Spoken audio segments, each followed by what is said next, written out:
The ballroom lights were too bright, too flattering, the kind designed to make liars look honest. My boss stood on stage holding a crystal award with my project's name etched into it. My project. 2 years of my life. Every late night, every cancelled plan, every moment I chose that work over everything else. He smiled at the crowd and said, "I'm proud to say I led this from day one." My fingers tightened around my glass until the ice clinked. I kept my face completely smooth, because I had learned early that women who show anger at work get a label that follows them for years. But inside, something was screaming.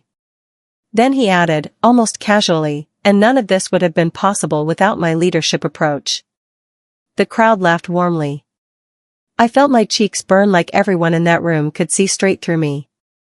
Like I was standing there in my own invisible funeral. Then I heard it. A chair scraping. A board member leaning slowly forward.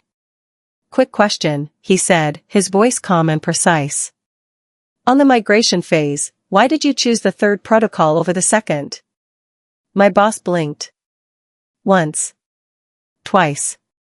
And the smile began to slip. My boss chuckled like it was a friendly question. "Great one. We evaluated several options carefully." The board member didn't smile back. He wasn't amused. He was curious the way a surgeon is curious, focused, deliberate, cutting. "I mean the specific reason," he said quietly. "The one thing that ruled out the second protocol." My boss glanced at the big screen behind him, my slides, my language, my carefully built structure, like the answer might be hiding somewhere in the design. He opened his mouth. Then closed it. In the silence, I could hear my own heartbeat. I could almost see the thought moving through his eyes, where is she? Where's the one who actually knows this? But I wasn't seated at the main table. I wasn't anywhere near him. I was at the edge of the room like a forgotten coat. Present enough to be useful. Invisible enough not to matter. Then the board member's eyes moved past my boss and landed on me. Not accusing. Not kind. Just noticing. And my boss said the sentence that changed everything. I'd need to check with my team on that specific detail. The room didn't react loudly. They just went quiet. And quiet, I have learned, is always worse than noise. That night was not the first time he stole from me. It was just the first time he got caught doing it in front of the people who actually mattered. My name is Kelsey. I'm the kind of woman who learned early how to stay professional while swallowing humiliation whole, to smile through the burn, to keep delivering, to believe the work would eventually speak for itself. I grew up in the Midwest, where you put your head down and you earn things. Where you don't complain unless you can prove it. Where difficult is the worst thing a working woman can be called.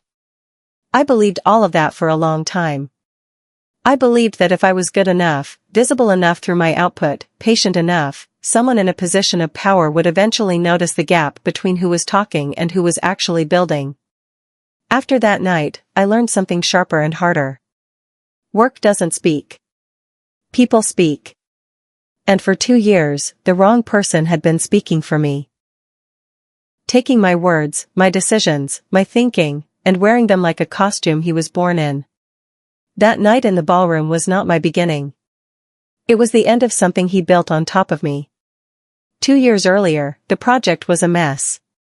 It was late, bleeding money, and quietly threatening to drag the whole company down with it. Walking into the first team meeting felt like stepping into a burning building while everyone argued about what color to paint the walls. My boss, Miles, stood at the whiteboard holding a marker he never used. He surveyed the room slowly and said, "We need someone who can pull this together." His eyes moved around the table and stopped on me like a hand dropping onto a shoulder. "Kelsey," he said. "You're organized. You do it. Not, would you like to? Not, I think you'd be great.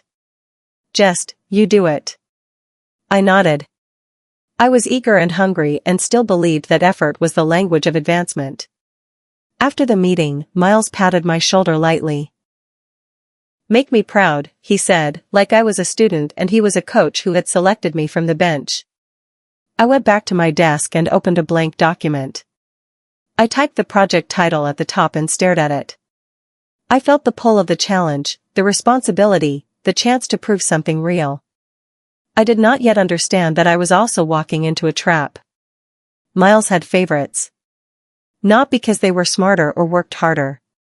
Because they laughed at his jokes at exactly the right volume. He would interrupt me mid-sentence in meetings and let one of them finish the thought, wrong, usually, but with the kind of confidence that fills a room. People nodded. Nobody corrected. He forgot to include me in key discussions, then blamed me for not knowing what had been decided. Once, in front of the whole team, he said, "Kelsey is excellent with details, just don't ask her to see the big picture." People chuckled politely the way people do when they want to stay comfortable. My stomach dropped like a cable had snapped somewhere inside me. I forced a smile that tasted like metal and told myself what I always told myself, let the work do the talking. Stay professional. Keep going. So I worked. Late nights. Weekends. I became the person people messaged at 11:47 at night because they knew I would answer. Because I always knew. The project started breathing again under my hands. The strategy was mine. The structure was mine. The recovery plan was mine. My fingerprints were on every single piece of it. And Miles started calling it my initiative. At the quarterly update meeting, I had built everything from scratch, the presentation deck, the roadmap, every metric, every slide polished until it looked effortless. Miles walked into the conference room and simply took the clicker from my hand without asking. Without even looking at me. "I'll present," he said. "Leadership presence matters." I watched him speak my words. He used my structure. He even used a small joke I had written into the speaker notes, a light moment designed to help the audience relax, and he delivered it like he had lived it himself. Then a director asked a question that went deeper than the slides. Miles turned to me and said, "Kelsey can answer that." Not, "Kelsey built this section." Not, "Kelsey led this decision." Just, "Kelsey can answer that." Like I was a calculator he kept in his jacket pocket. After the meeting, a senior director stopped Miles in the hallway and said, "Strong presentation." Miles smiled broadly.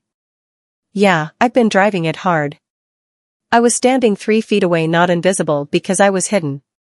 Invisible because no one had been taught to look for me. I told myself it was fine. That I was learning. That this was simply how corporate life worked. I hate that version of me now. The project was not just a shiny thing on a company slide deck. It was tied directly to a major contract renewal. One of the company's largest clients was watching closely. If the project delivered, the contract renewed for 3 more years. If it failed, missed deadlines, weak results, layoffs were coming. Nobody said it officially, but everyone felt it. One evening I stayed late to handle a vendor escalation that hit my inbox at 6. When I finally stood to leave, I found a handwritten sticky note on my keyboard from a colleague who had already gone home. It said, "Please don't let this blow up. My husband just lost his job last month." I sat back down and stared at it until my eyes blurred. That was what nobody understood from the outside. This was not a project. It was a lifeline for real people with real rent and real families. And Miles understood that perfectly. He knew I would keep carrying it because other people's stability was resting on my conscience. He knew I was too responsible to set it down, no matter what he took from me. He wasn't just stealing credit. He was using my own sense of duty to keep me carrying his weight for free. I missed my mother's birthday dinner because a vendor issue landed in my inbox at 5:30 on a Friday. I texted my family from my desk, watching the 3 dots appear and disappear on my screen. My mom replied with 3 words, "We saved cake." Those 3 words somehow made it worse.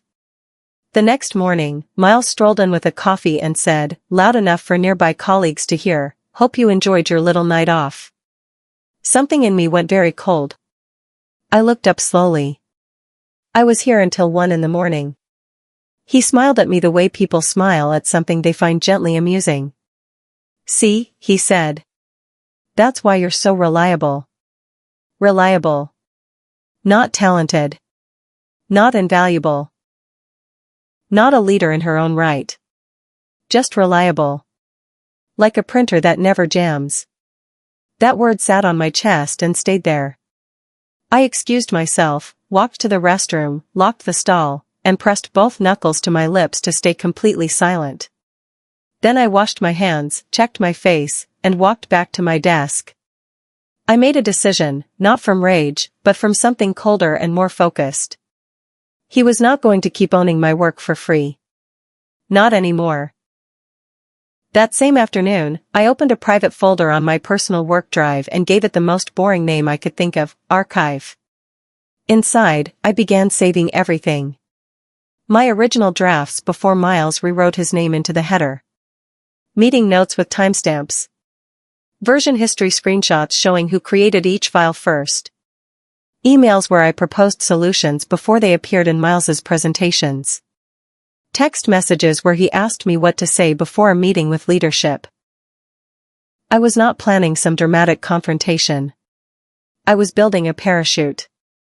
Because I had finally admitted the thing I had been refusing to look at directly, Miles would absolutely let me fall, would watch me fall, would possibly push, as long as he landed looking like the hero of the story.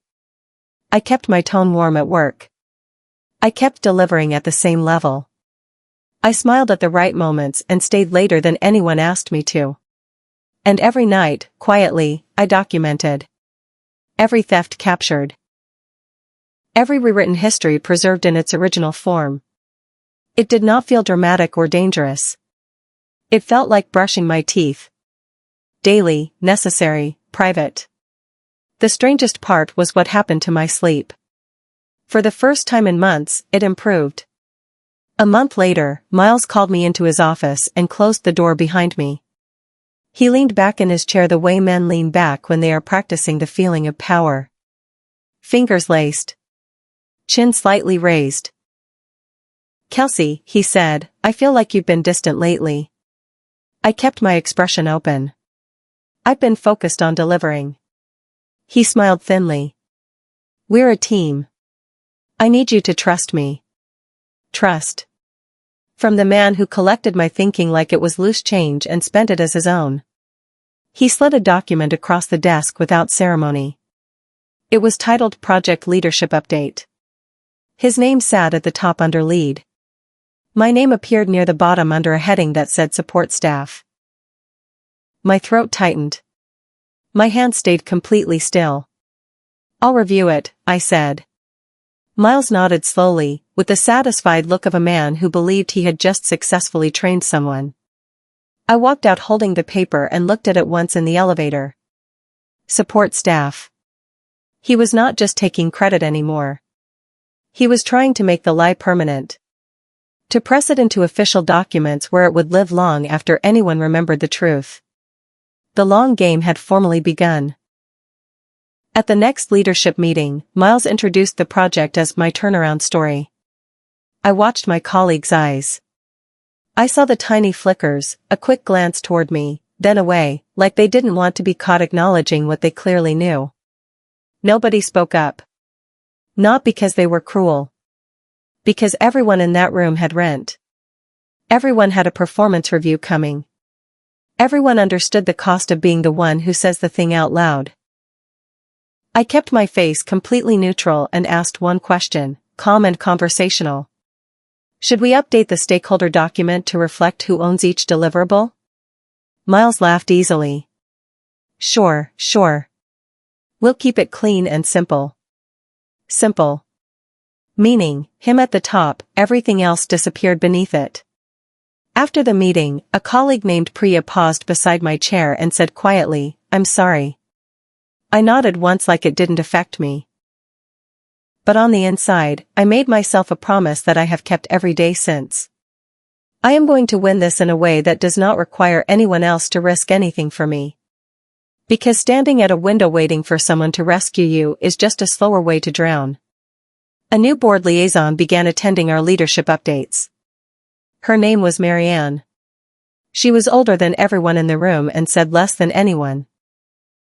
She had the kind of stillness that powerful people develop when they've been watching long enough to see patterns others miss. After one update meeting, everyone filtered out except Marianne. She stayed near the table, looking at the printed deck. Then she looked at me. "You built this," she said. Not a question. Just a statement placed carefully in the air. My heart knocked hard against my ribs. I did not want to sound bitter or desperate or like someone asking to be rescued. I said carefully, "I led the implementation." Marianne's expression shifted in a way I couldn't immediately read. Her mouth tightened slightly, like she was holding something back, not disagreement, more like restraint. Then she said one word. "Interesting." And she walked out. That single word followed me through the rest of the day. It wasn't warm. It wasn't promising. It wasn't reassuring in any conventional way. It felt like someone pressing carefully on a wall to test whether it was load-bearing. I didn't sleep well that night. Not from fear, exactly. From the strange, humming awareness that something had shifted. 1 week before the awards event, Miles scheduled what he called a practice run for the board presentation. He arrived with his sleeves rolled to the elbows, the way people arrive when they want to look like they've been working rather than preparing to collect credit for other people's work. Halfway through the rehearsal, he hit the section covering the project's hardest decision point. The reasoning was technical and layered, and he stumbled on it visibly. He glanced toward me with a familiar look. Not a question. More like a silent demand. "Save me." I did. Calmly. Professionally. I stepped in and filled the explanation without drawing any attention to the gap he had just revealed. Miles exhaled quietly and continued. When the rehearsal ended, he clapped his hands together once. "Good. That felt solid." He turned to me and said, "Make sure you're in the audience during the real thing. Good for you to see how leadership presents to a board. Good for me." Like I was an intern watching a mentor perform a skill I hadn't yet earned. I smiled and said, "Of course." Then I walked back to my desk, opened my archive folder, and added a new entry. It was dated. It was specific. And it was ready. The event invitation arrived with my name spelled incorrectly. 1 letter off. Small, trivial, almost laughable, except it felt like a perfect summary of 2 years of being almost seen. Miles's assistant handed me my name badge at the door. It listed my first name only. No title. No department. Like I had wandered in off the street and they were being generous letting me stay. Inside the ballroom, I watched Miles move through the room like a man born into recognition. He shook hands with board members. He laughed at the right volume.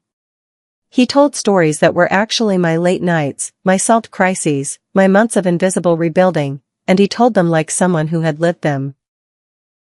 I stood near a pillar, glass in hand, and practiced the specific breathing technique I had developed for moments like this: slow in, slower out, just enough to keep the anger from rising to my face. Then Warren, the board member, asked the question. And Miles couldn't answer. And the air in that ballroom changed in a way I felt before I understood it. That was the first crack. But cracks don't collapse buildings by themselves. Pressure does. The morning after the awards event, Miles called an emergency team meeting before 9. He walked in moving too fast, like his confidence was running behind him trying to catch up. He pressed both hands flat on the conference table and said, "We need to align on messaging. The board is asking detailed follow-up questions about the project." His eyes came to me across the table and stayed there. "Kelsey, I'll need you to prepare me more thoroughly going forward." There it was. Delivered without any awareness of its cruelty. Not, "I realize there's a problem here." Not, "I should have acknowledged your work." Not even a gesture toward accountability. Just, work harder so I can keep lying more convincingly. I nodded and said, I can put together a detailed briefing document. Miles visibly relaxed. His shoulders dropped half an inch. He assumed he had just solved the problem the same way he always solved it, by pointing at me. I walked back to my desk feeling something settle in my chest. Not anger. Not satisfaction. Something calmer and more purposeful than either of those. He had just handed me the request. And I was going to give him exactly what he asked for. I created the briefing document that afternoon. It looked perfectly professional. Clean formatting, clear sections, logical flow. Anyone reading it would assume it was a generous act of support from a thorough team member. But underneath the polished surface, it did something else entirely. It made one thing unmistakably visible: Miles did not know this project. He needed line-by-line coaching to answer questions that any real project lead would answer from memory. I wrote it so the gap was apparent to anyone paying careful attention. Not dramatized, not exaggerated, just honest. The questions he had stumbled on were included. My answers, laid out in full. Then I emailed it to him with the most neutral subject line possible. Board Q&A preparation, overview. And I quietly copied my private archive address in the BCC field. Miles replied within 20 minutes. This is exactly what I needed. Great work. I stared at those words for a long moment. He had just confirmed in writing that he needed me to script his knowledge of a project he had publicly claimed as his own. I didn't feel triumphant. That wasn't the right word. Steady. I felt steady. Like I had finally stopped bleeding quietly in public without anyone noticing. The company started humming with layoff anxiety again. Not official announcements. Just the particular silence that settles over open-plan offices when budgets tighten. Meetings with efficiency tucked into the title. People staying a little later than necessary, as if visibility were armor. I was passing Miles's office late one afternoon when I caught fragments of his phone conversation through the partially open door. His voice was lowered, the register people use when they assume walls absorb everything. If this goes sideways, we need someone the board can point to. An accountability name. I kept walking, completely steady on the outside. But my pulse was going fast and sharp in my ears. Scapegoat. That was the architecture of his plan. He would take the credit if the project succeeded and hand me the responsibility if it didn't. That night I did not cry. I sat at my kitchen table with a glass of water and my laptop, and I expanded my archive into something more structured. A timeline. Dates on the left, events on the right, every decision, every document, every email trail laid out in the order they had actually happened. Not a complaint. Not a grievance. A story that the truth could tell without me having to beg anyone to believe it. Miles called me into his office with the energy of someone delivering good news they designed themselves. I'm giving you more responsibility, he said. You'll lead execution while I focus on strategy and board relationships. He pushed a new organizational chart across the desk. My name sat in a box in the lower right corner. More deliverables, more accountability, a wider span of daily tasks. And completely invisible to anyone above Miles in the hierarchy. I looked at the chart and said, in a measured voice, does the board have visibility into this restructure? Miles waved one hand. No need to complicate their view. Complicate. Meaning, show them who was actually running the work. Understood, I said. I folded the chart and took it with me. Walking back to my desk, I felt something settle into sharp focus. This was not just ongoing credit theft. He was actively engineering my invisibility, burying me under the word execution so that every person with real power would never see me. That evening I drafted 2 documents. The first, a formal role clarification request to HR. The second, a short note to Marianne asking for 5 minutes at her convenience. I did not send either one yet. I needed Miles to move one step closer to the edge first. Marianne requested what she called a routine project health check with the team. Miles walked into the room like a man who owned the oxygen. I sat 2 chairs away, hands folded, face neutral. Marianne opened simply. Walk us through the risk mitigation approach. Miles launched into polished vagueness. Strong controls. Solid oversight. Tight team. The vocabulary of someone who absorbed the right words without learning what they meant. Then Marianne turned to me. Kelsey, can you confirm the date the contingency plan was formally approved and who was present? Miles's eyes snapped toward me. The warning in them was sharp, like a hand pressed hard against a door. I looked at Marianne and answered with complete precision. Date, attendees, exact decision point, and what alternatives were considered and why they were set aside. Her next question came. Then the one after. Each one surgical, each requiring knowledge that only comes from actually building something from the ground up. Each time, Miles grew quieter. The room was no longer watching him. It was watching the growing, impossible to ignore distance between his confident summaries and my specific, dated, documented facts. When the meeting ended, Marianne thanked me directly and by name. Miles forced a short laugh that reached nowhere near his eyes. But his knuckles were wide around his pen. The day after the health check meeting, Miles began a quiet campaign.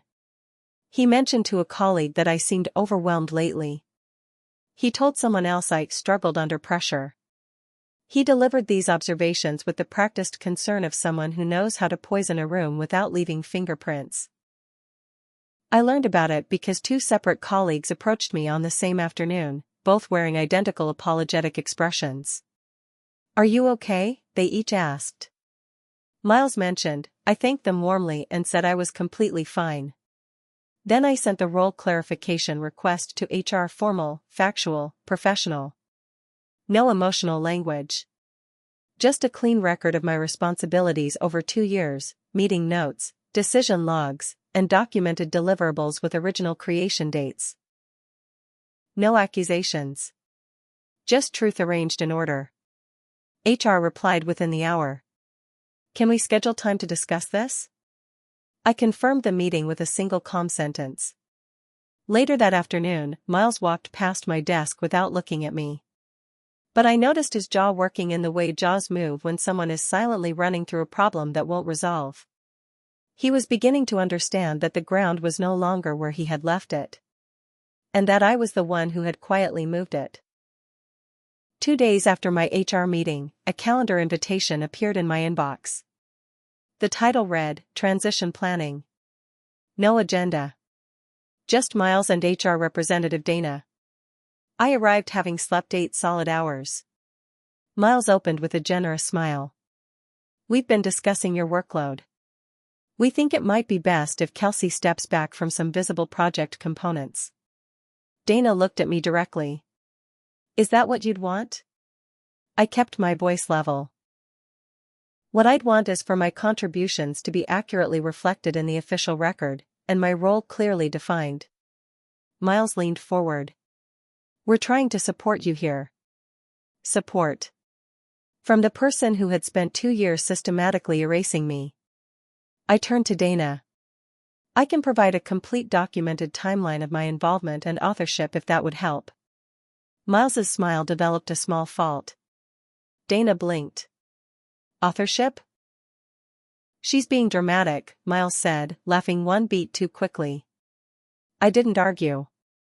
I opened my folder and slid a printed packet across the table. 43 pages. Dates, version histories, original files, email chains, a complete authorship record on every major deliverable. Dana began reading. Her expression changed within the first 2 pages. Miles's legs started bouncing under the table. Then she said 6 words he could not control. We'll need to escalate this formally. The company opened a formal internal review. No courtroom drama, no public accusations, just the corporate version of a cold, thorough audit. Quiet. Procedural. Exactly the kind of process most dangerous to people who have been building on borrowed ground. They interviewed team members individually. They checked documentation against internal systems.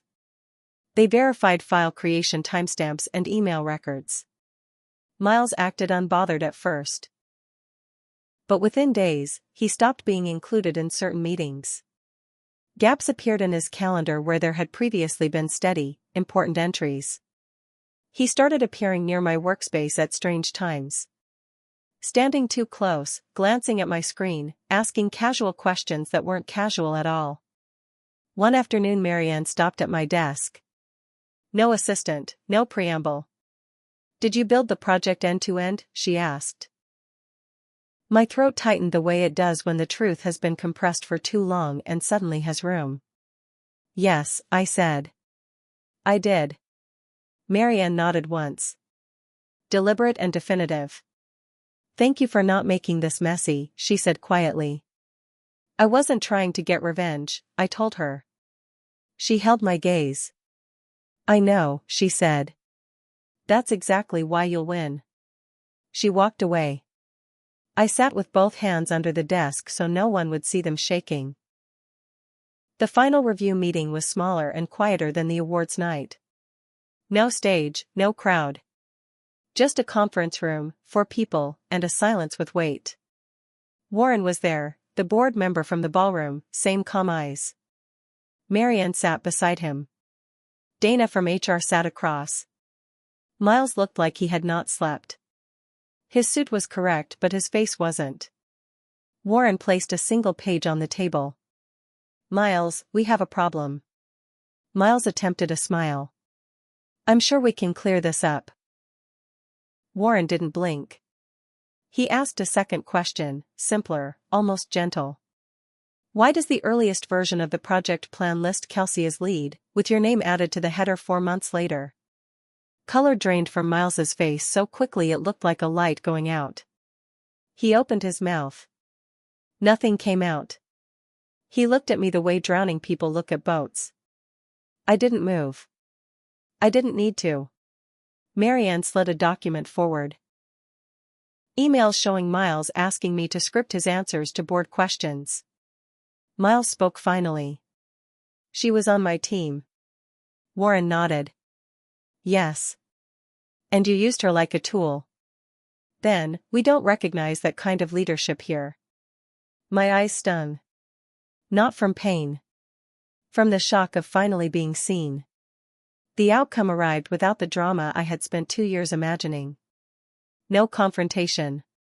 No public announcement. Just paperwork, and the quiet movements of an institution correcting something that should never have been allowed to stand. Miles was removed from the project immediately. His title adjusted. His authority evaporated. The people who had orbited him went quiet. The calls to his office slowed to nothing. I was offered an interim leadership role. Official title, direct board visibility, full acknowledgement of the project's authorship in the company record. HR met with me privately. The language was careful and professional, but the meaning was clear. "We should have protected this better and sooner. We're sorry." I accepted with steady hands and a calm voice, even as something inside me was releasing, a tension I had been carrying for 2 full years, all at once letting go. My colleagues began speaking to me differently. Not dramatically. Just in the way people speak when they no longer need to pretend not to know what they've always known. One person stopped at my desk and said quietly, "I'm glad it ended the way it should have." I looked up.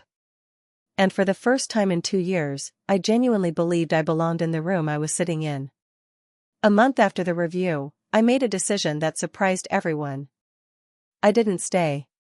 Not because I had lost. Not because the environment was hostile. I had won. My name was cleared, my work was in the official record, and my leadership was formally recognized. But I had also learned something those 2 years pressed into me permanently.